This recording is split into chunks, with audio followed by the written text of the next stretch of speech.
할렐루야. 한 주간 평안하셨죠? 우리 함께 10월 4일 수요일 저녁 예배를 성부, 성자, 성령의 이름으로 드립니다. 우리 사도신경으로 신앙 고백합니다. 나는 전능하신 아버지 하나님, 천지의 창조주를 믿습니다. 나는 그의 유일하신 아들, 우리 주 예수 그리스도를 믿습니다. 그는 성령으로 잉태되어 동정녀 마리아에게서 나시고 본디오 빌라도에게 고난을 받아 십자가에 못 박혀 죽으시고 장사된 지 사흘 만에 죽은 자 가운데서 다시 살아나셨으며 하늘에 오르시어 전능하신 아버지 하나님 우편에 앉아 계시다가 거기로부터 살아있는 자와 죽은 자를 심판하러 오십니다. 나는 성령을 믿으며 거룩한 공교회와 성도의 교제와 죄를 용서받는 것과 몸의 부활과 영생을 믿습니다. 아멘. 네, 우리 찬송가 419장 하시겠습니다. 419장. 예전 찬송가는 478장. 주 날개 및 내가 평안히 쉬네. 우리 함께 찬양합니다.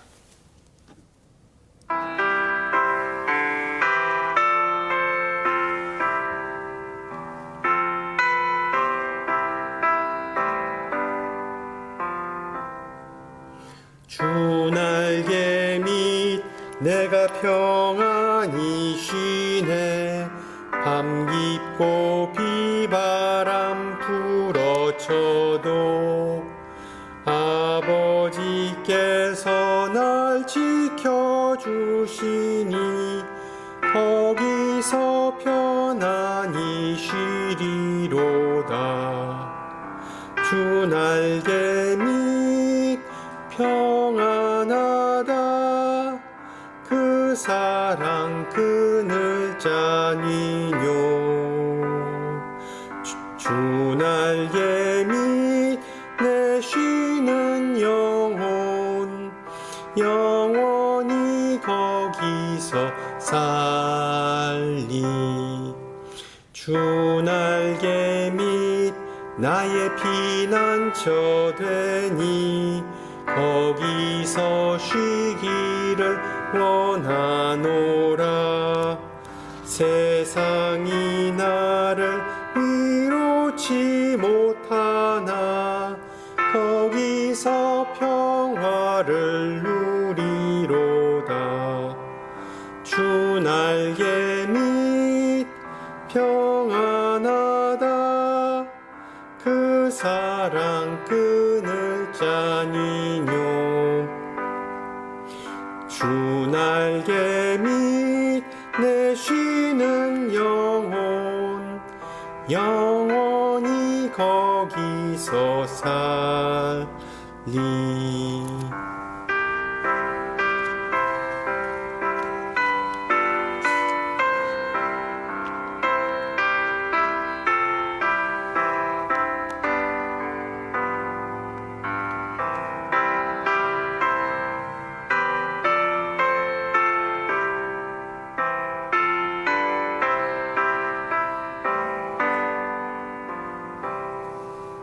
주 날개 밑 참된 기쁨이 있네.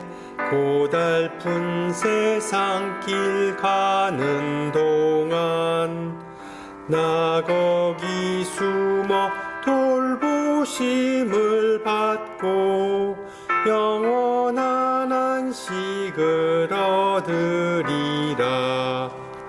주 날개 밑 평안하다.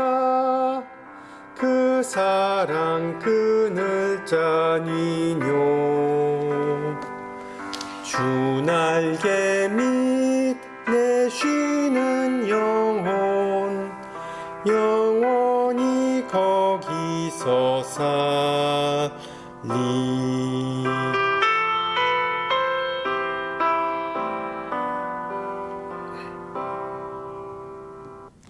아멘. 하나님께서 오늘 저녁 우리에게 주신 말씀 민수기 35장 9절에서 15절입니다. 민수기 35장 9절에서 15절. 제가 가진 성경으로 구약 성경 256페이지입니다. 256페이지. 민수기 35장 9절에서 15절 말씀을 받들어 봉독합니다. 여호와께서 또 모세에게 말씀하여 이르시되 이스라엘 자손에게 말하여 그들에게 이르라. 너희가 요단강을 건너 가나안 땅에 들어가거든 너희를 위하여 성읍을 도피성으로 정하여 부지 중에 살인한 자가 그리로 피하게 하라. 이는 너희가 복수할 자에게서 도피하는 성을 삼아 살인자가 회중 앞에 서서 판결을 받기까지 죽지 않게 하기 위함이니라. 너희가 줄 성읍 중에 6을 도피성이 되게 하되 세 성읍은 요단 이쪽에 두고 세 성읍은 가나안 땅에 두어 도피성이 되게 하라.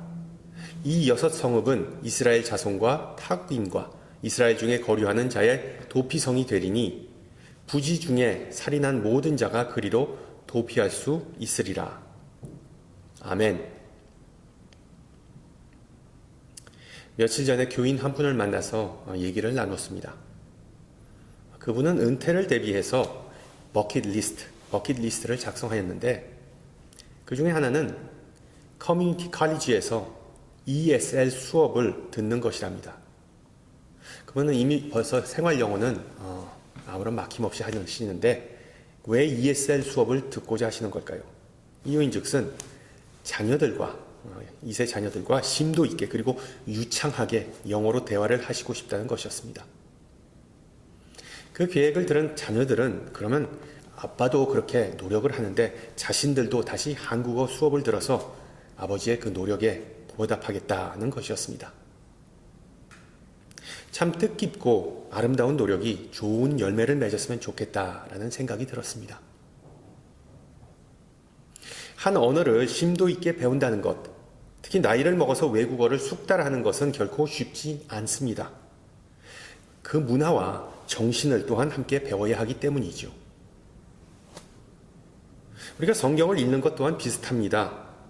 고대 히브리어, 코인의 헬라어, 그리고 아람어 원문, 즉 성경이 처음으로 기록된 언어를 알아야지 성경을 읽을 수 있는 것은 아닙니다.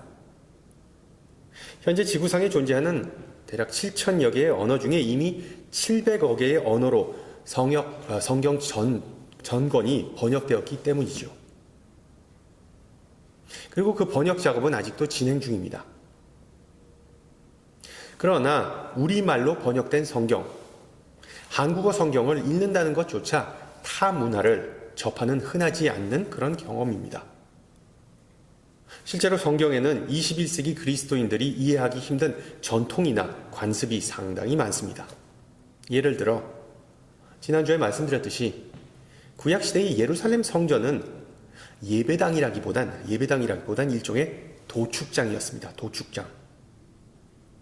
이스라엘 백성의 죄를 속죄하기 위해 매일 아침 저녁 매일 2번 어린 양을 희생 제물을 바쳤습니다. 그리고 특별한 절기가 오면 무려 15마리의 희생 제물을 바치기도 했습니다. 그래서 피비린내와 그리고 항상 고기 탄내가 가득했습니다. 예배 드리러 온 사람들이 인상을 찌푸리게 할 만한 그런 환경이었죠. 비슷한 맥락에서 레위기서의 정결법에 따르면 돼지고기는 금지된 음식으로 분류되었습니다. 돼지나 새우, 조개와 같은 동물은 다 부정했기 때문이죠. 물론 요즘은 상황이 바뀌었습니다. 유대인 중에서도 오직 율법을 준수하는 유대교인들만 돼지고기를 안 먹습니다. 아마 한국 사람 치고 삼겹살과 김치 조합을 좋아하지 않는 사람 거의 없을 겁니다. 또 하나의 이상한 관습은 바로 평화의 키스입니다. 평화의 키스, the kiss of peace. 여러분 유럽이나 중동에서 친지들을 만나면 반갑다고 서로 볼에 뽀뽀하는 모습 자주 보셨을 겁니다. 예수님 시대도 마찬가지였습니다. 가룟 유다가 예수님에게 라피어 안녕하시옵니까? 즉 샬롬이라고 안부를 물으면서 입맞춤한 그 유명한 사건이 있죠. 일명하여 유다의 키스. 그런데 초대교회 그리스도인들은 이 평화의 키스를 한 단계 발전시켜서 주일 예배가 끝난 후에 폐회하기 전에 남녀노소 할 것 없이 서로 뽀뽀를 하는, 그러니까 입에다 뽀뽀를 하는 다소 야한 광경을 연출하였습니다. 그 이유는 바울이 고린도 후서에서 말했듯 우리의 육신은 성령의 전이고 성령의 성전이고 성령은 바람, 즉 숨결과 같아서 사람의 입을 통해서 서로 나눌 수 있다고, 주고받을 수 있다고 믿었기 때문이죠. 물론 이 평화의 키스는 기독교 예배 순서에서 사라진 지 오래됐습니다. 반면에 성경에 나온 이색적인 관행 중에 여태까지 살아남은 것도 존재합니다. 뉴욕, 시카고, LA, 샌프란시스코, 휴스턴과 같이 미국 전역에는 sanctuary cities, 즉 성역 도시라는 것이 존재합니다. 성역 도시. 이민국의 단속으로부터 망명자, 불법 체류자들을 보호해 주겠다고 선언한 것이죠. 정쟁의 대상이자 찬반 논란은 여전합니다. 그런데 몇십 년 전만 해도 이 성역 도시, sanctuary city는 정말 생명을 살리는 그런 역할을 했습니다. 2차 세계대전 당시 프랑스 남부에 있는 르샹봉이라는 작은 마을이 있었습니다. 한 대략 700명의 주민과 그 주변에 흩어져 살던 200여 명의 농부들이 서로 힘을 합쳐 5천여 명의 유대인들을 나치 대학살로부터 구한 사건이 있었습니다. 그들이 살던 마을을 성역 도시로 만들어버린 것이죠.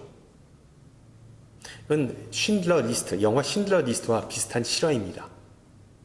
이 나치군의 감시를 피해서 모든 마을 주민이 합심하여서 비밀스럽게 유대인들을 숨겨주고 새 신분을 만들어 스위스로 넘어가게 해준 것입니다. 물론 그런 비밀이 폭로되면 자신들의 목숨마저 위협을 받을 수 있었습니다. 다행히 하나님께서 그들의 피난처 되셔서 비밀은 새나가지 않고 평범한 사람들의 신앙을 통해서 기적이 이루어졌던 것이죠. 르샹봉 마을이 유대 피난민들을 위한 성역이 되어야 한다고 가르친 것은 다름 아닌 그 동네 목사였습니다. 그는 바로 오늘 본문 민수기 35장에 나오는 도피성을 모델로 삼았던 것이죠.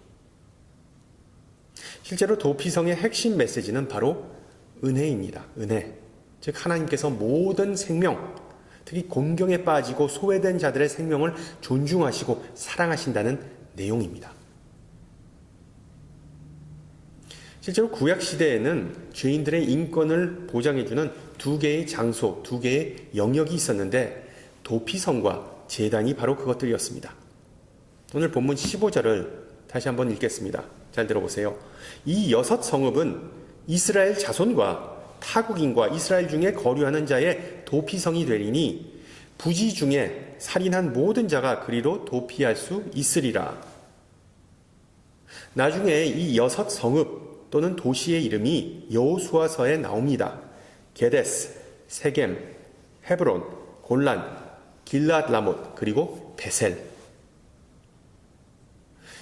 이스라엘 지도를 보면 이 6 성읍은 요단강 양편으로 그리고 북에서 남쪽으로 비교적 고르게 위치한 것을 볼 수 있습니다. 잘 알다시피 도피성은 타인을 실수로 심하게 다치게 하거나 살해한 경우, 즉 과실치사죄를 범한 이가 복수의 손길을 피할 수 있는 장소였습니다. 그 성읍, 그 도시에 들어가는 순간 그 사람은 재판이 열릴 때까지 체포되거나 기소당할 염려가 없었습니다. 일종의 임시적 면책권을 보장받았던 셈이죠.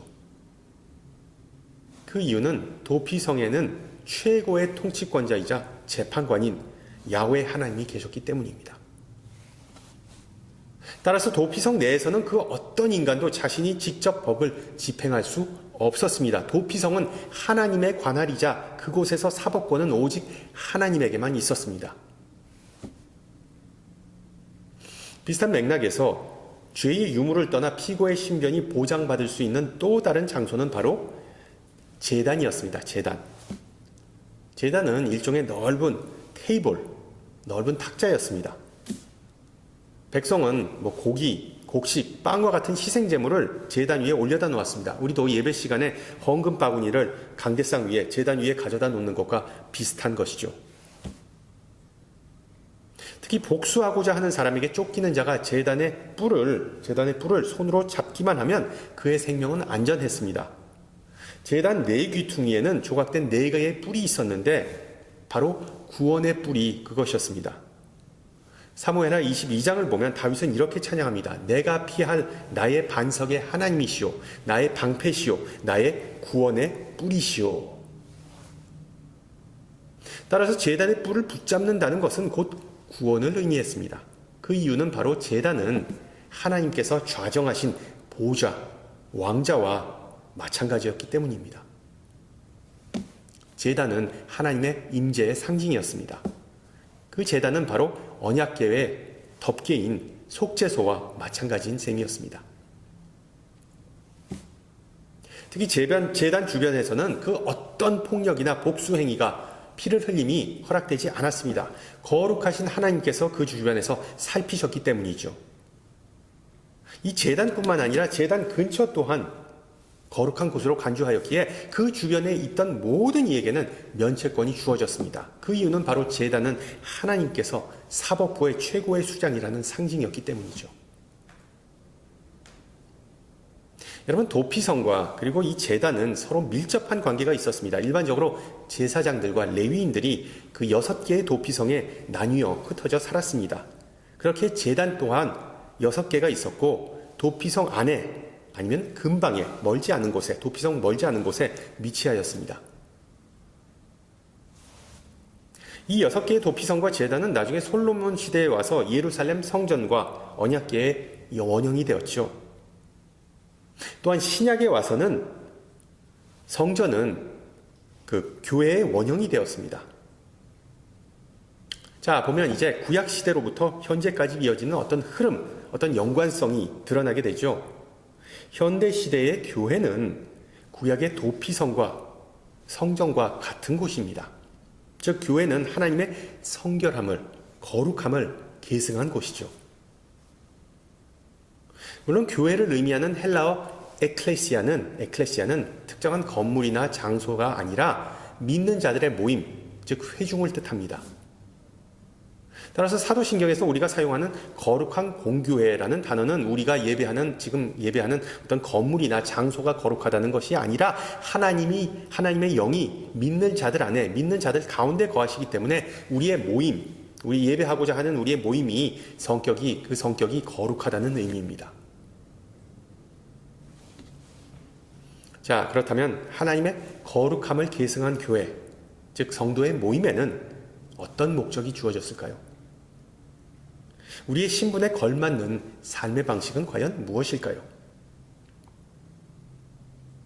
시편 61편, 주는 나의 피난처시요 원수를 피하는 견고한 망대이심이니이다. 내가 영원히 주의 장막에 머물며 내가 주의 날개 아래로 피하리이다. 알다시피 다윗은 수많은 시편에서 피난처, 즉 도피성이 필요하다고 고백합니다. 여러분, 도대체 왜 왕이 도피처가 필요할까요? 다윗과 같이 이스라엘 역사 속에서 가장 위대했던 왕, 또한 가장 용맹했던 전사가 피신할 이유가 과연 어디 있겠습니까?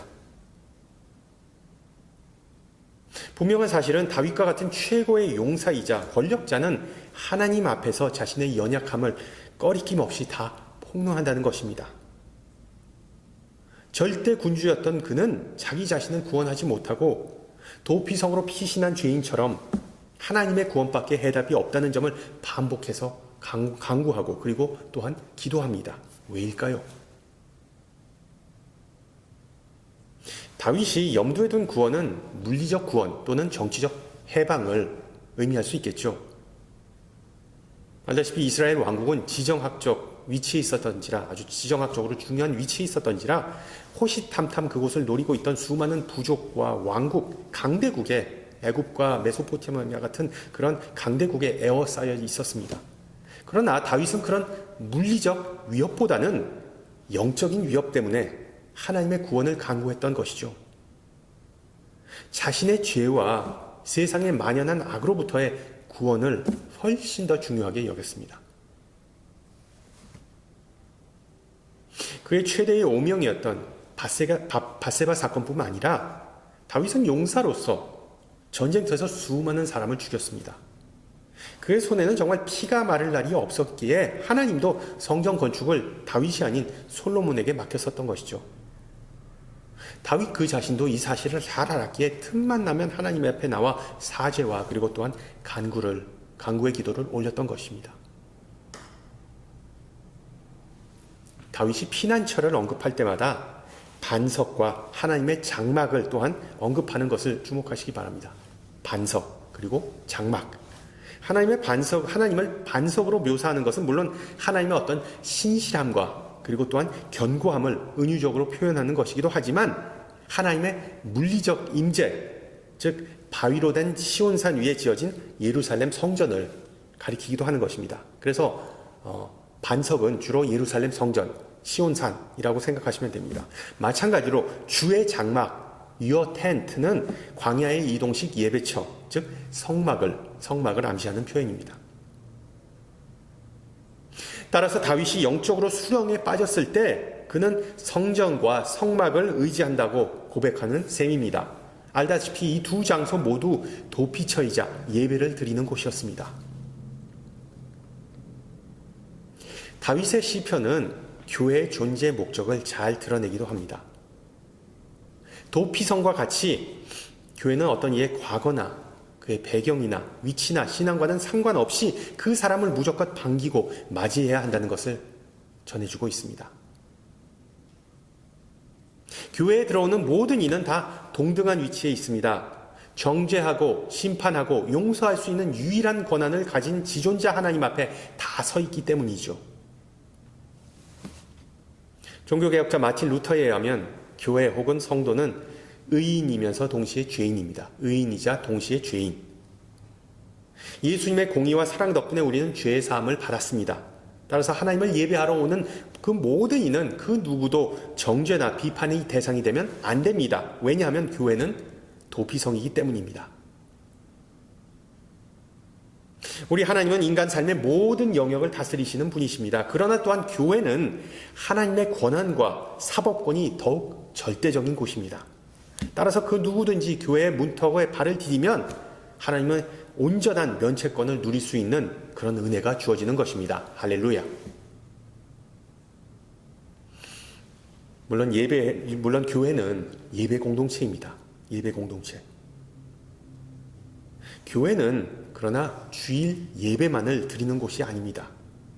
교회, 즉 성도의 모임의 목적은 하나님의 뜻대로 살며 하나님께 영광 돌리는 것입니다. 하나님께 영광을 돌린다는 것, 즉 하나님을 기쁘게 한다는 것은 바로 하나님의 용서를 내가 먼저 받고 그 용서를 다른 이에게 베푸는 것이겠죠. 예수님의 보혈로 우리가 죄 사함을 받고 자유롭게 됐다고 이제부터 우리가 막무가내로 살아도 된다는 그런 의미는 결코 아닙니다. 교회 내에서 법규와 그리고 상호 존중과 상식을 무시하고 살아서는 안 되겠죠. 주님은 우리가 윤리적으로나 법적으로나 모범이 되기를 원하십니다. 즉 성도는 하나님의 말씀을 우선으로 삼고 세상 법도 잘 준수해야 한다는 의미입니다. 그것과 더불어 세상에서 상처받거나 실패한 자들을 보듬어줘야 합니다. 하나님의 도피성된 교회는 그런 사람들을 세상의 잣대가 아니라 하나님의 잣대, 즉 그리스도의 사랑으로 바라봐야 한다는 것입니다. 지난주에 말씀드렸듯이 최고의 중재자 된 예수님 덕분에 교회의 문은 활짝 열렸습니다. 따라서 교회의 구성원이 된 모든 성도의 문 또한 활짝 개방되어 있어야 합니다. 우리가 문 밖에서 두드리시는 예수님에게 문을 활짝 열고 예수님을 영접하였듯이 죄로 인하여 삶이 망가지고 고통받는 이들을 위해 우리의 마음 문이 열려 있어야 하지 않겠습니까? 주님의 손에 쥐어진 도구로서 죄 때문에 방황하는 이들을 영원한 도피처인 하나님의 나라로 인도하는 것, 이것이 바로 우리의 사명이자 존재의 목적입니다. 물론 신앙이 미숙해서 인격적으로 결함이 있어서 남에게 상처를 주고 실수하는 성도가 덜어 있을 수 있습니다. 심지어 언행으로 하나님의 영광을 가리는 그런 지체들 교회 내에 반드시 있습니다. 하나님의 말씀을 듣고 아는 것과 그 말씀대로 사는 것은 항상 같은 의미는 아니지요.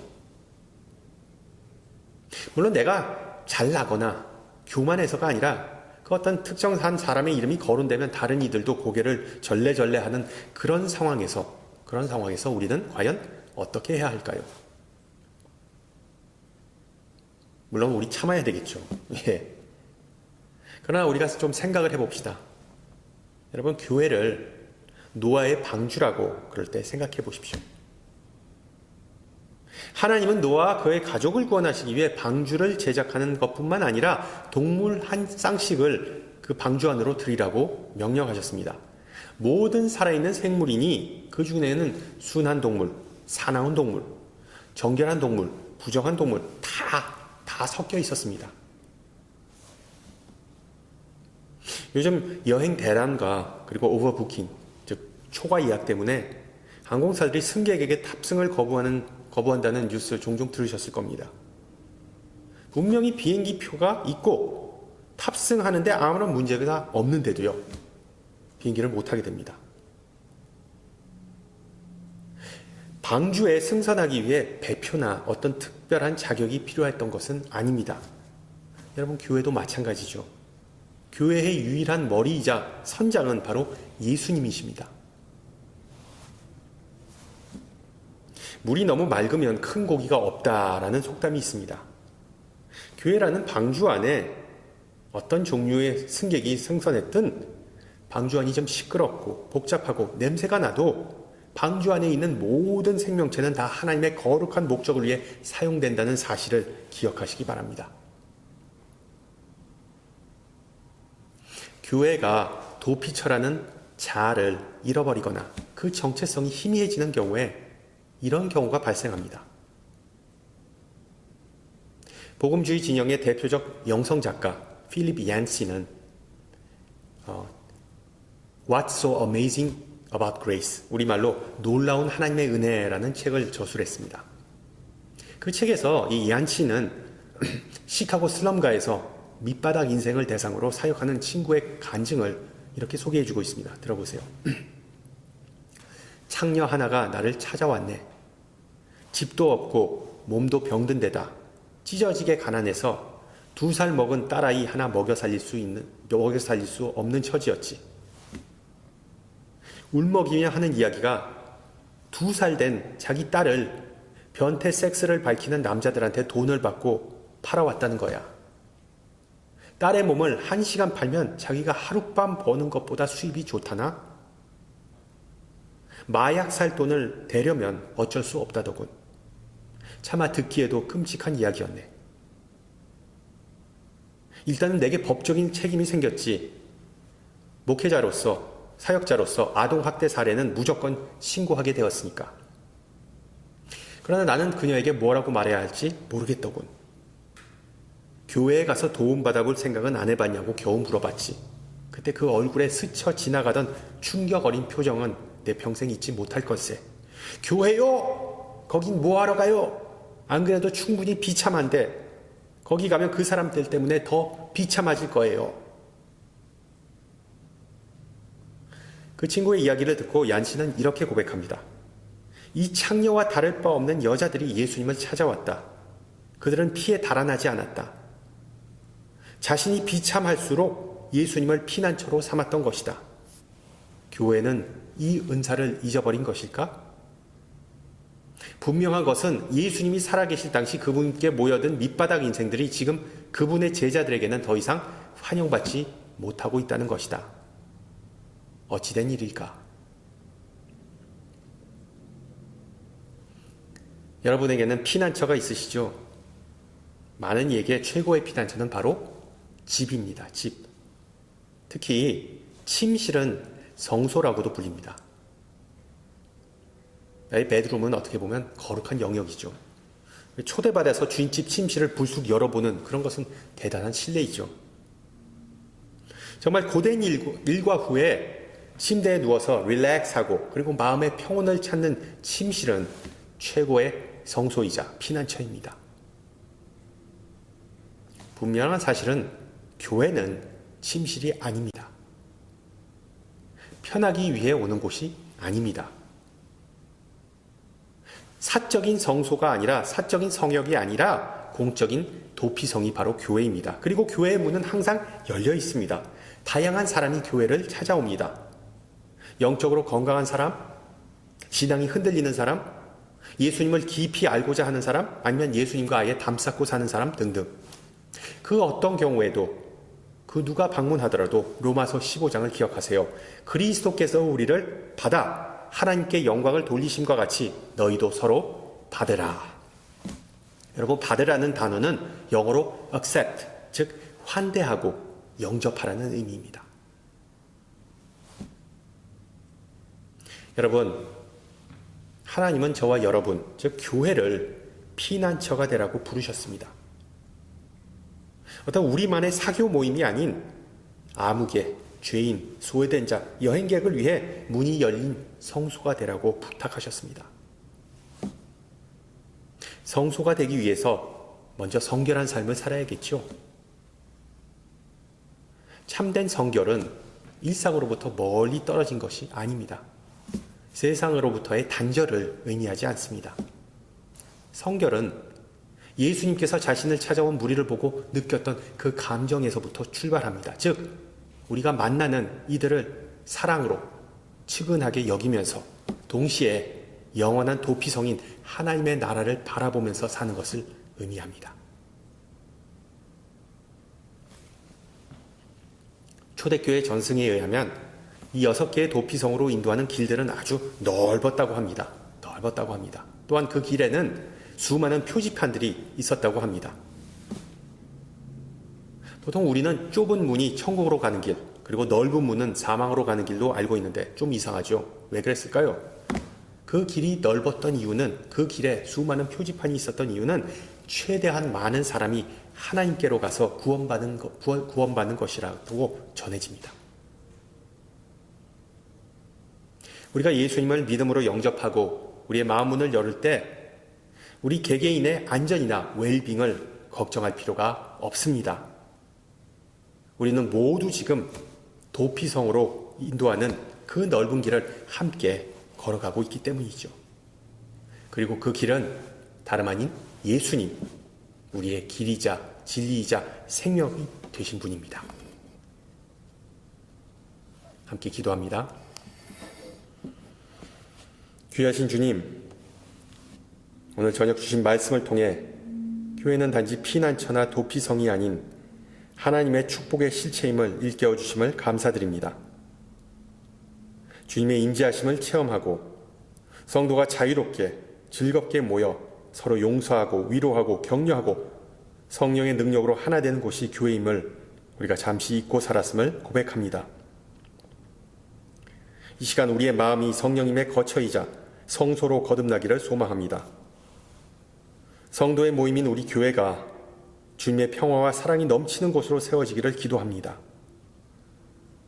교회 안으로 발걸음을 딛는 모든 이들이 우리를 위해 아낌없이 목숨을 내어주시고 피를 흘리신 주님을 보고 만나는 역사가 있기를 간구합니다.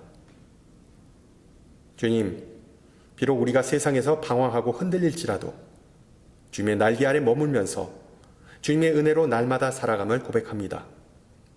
항상 기쁘게 주님의 이름을 높이고 찬양하면서 전진할 때 우리를 늘 지키시고 보호하시고 인도하시고 그 사랑으로 하나 되게 하옵소서. 함께 주님 가르쳐 주신 기도합니다. 하늘에 계신 우리 아버지, 아버지의 이름을 거룩하게 하시며 아버지의 나라가 오게 하시며 아버지의 뜻이 하늘에서와 같이 땅에서 이루어지게 하소서.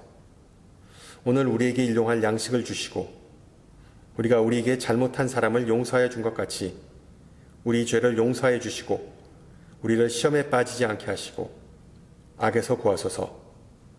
나라와 권능과 영광이 영원히 아버지의 것입니다. 아멘. 네, 예배를 마쳤습니다. 벌써 10월 첫째 주인데 이제 가을에 항상 강건하시고 전 다음 주 이 시간에 뵙겠습니다. 샬롬.